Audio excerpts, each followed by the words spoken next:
Question number 29, DK Goyal. Sony Limited provides you the following information. Calculate cash from financing activities only.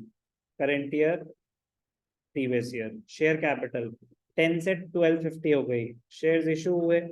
Question बताएगा cash में या bonus issue.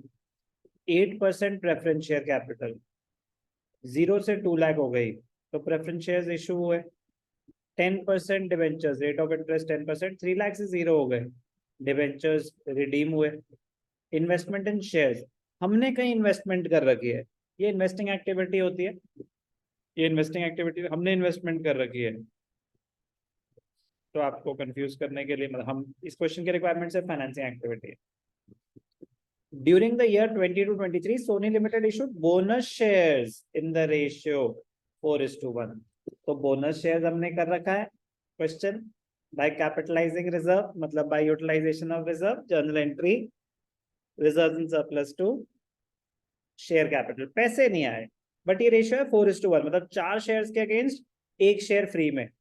तो हमारे पास कितने थे पहले से 10 लाख. तो वर्क नोट में कैलकुलेट करते हैं. अमाउंट ऑफ ये हमेशा करना चाहिए. Bonus shares issued if the ratio is 4:1, अगर रेशियो 4:1 है तो बोनस शेयर्स कितने शेयर्स हैं आपका? वो 10 लाख है स्टार्टिंग में तो 10 लाख इंटू 1/4. तो बोनस शेयर्स कितने इशू हुए? 2,50,000. 2,50,000 बोनस शेयर्स हैं और 2,50,000 से ही शेयर्स बढ़ रहे हैं तो सारे के सारे क्या थे? Bonus shares. इसका मतलब नहीं आएगा cash flow statement. Share capital done. 10% debentures were redeemed on 1 जनवरी 2023. एक तरह से लोन है. जब साल शुरू हुआ तो लोन का बैलेंस था 3 लाख. आपने रीपेमेंट कर दी 1 जनवरी को तो उतने टाइम तो पैसा यूज किया ना, उतने टाइम का तो इंटरेस्ट देना पड़ेगा. रिडेम्पशन तो रीपेमेंट है ही है एट अ प्रीमियम ऑफ 5%, वो तो अलग चीज है. बट आपको पैसे भी देने पड़ेंगे इंटरेस्ट के. तो वो आउटफ्लोज में एक तो आ जाएगा क्या? Redemption of debentures. Redemption of debentures कितना? डिबेंचर्स 3 लाख से 0 हो गए तो 3 lakh redeemed at a premium of 5%. तो कितने पैसे दिए? 3,15,000 विदाउट रिडेम्पशन. और अब मजेदार point, interest on debentures. Debentures आपका एक लोन है. तो जब साल शुरू हुआ तो 3 लाख का था. 1 जनवरी को रिडेम्पशन हुई है तो 9 मंथ्स तो आपने पैसे यूज करे ना. और रेट ऑफ इंटरेस्ट क्या है? 10%.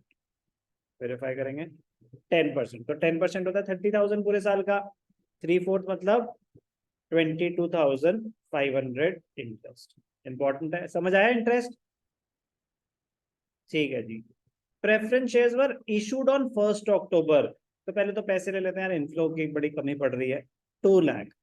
तो proceeds from issue of preference shares 2 lakh रुपए आए. शेयर्स वर इशूड, डेट है कोई पार प्रीमियम कुछ नहीं तो पार पे ही हो गए. 1 अक्टूबर को preference dividend was paid for half year. अब ये इनकी स्पेसिफिक इंस्ट्रक्शन आ गई है. अगर नहीं आती तो डिविडेंड रेट होता है, वो जो भी अमाउंट होता है उस पे कैलकुलेट होता है कि अगर 8% है. ये कोई इंटरेस्ट नहीं है जो टाइम पीरियड के हिसाब से होता है. प्रेफरेंस अमाउंट पे फ्लैट रेट कैलकुलेट होता है. लेकिन यहाँ स्पेसिफिक इंस्ट्रक्शन है कि dividend to be paid for half year. तो कह रहा जब हमने इशू ही उनको 1 अक्टूबर को करे हैं बट फिर भी स्पेसिफिक इंस्ट्रक्शन है तो 8% मतलब 16. ध्यान से देखिए क्या है ये. और कोई इनफ्लो है क्या? नहीं है तो यहीं लिख दे. चलो छोड़ो. डिविडेंड, ये इंपॉर्टेंट पॉइंट है. Dividend on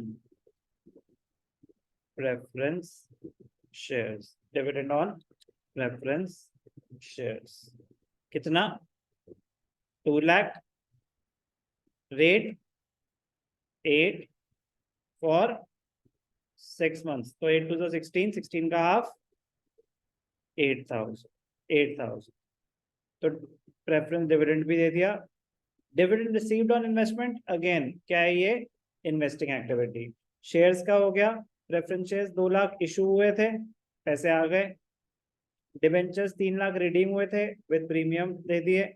investment in shares आना नहीं, इंटरेस्ट ऑन डिबेंचर्स पे कर दिया, डिविडेंड पे कर दिया. चलो बेटा, जय माता दी, टाइम आ गया.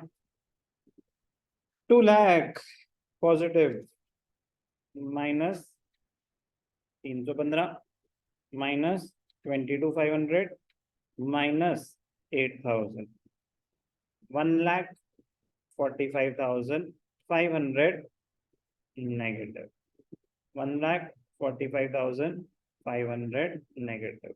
क्या बोलेंगे इसे, cash used in financing activities. Easy but interesting.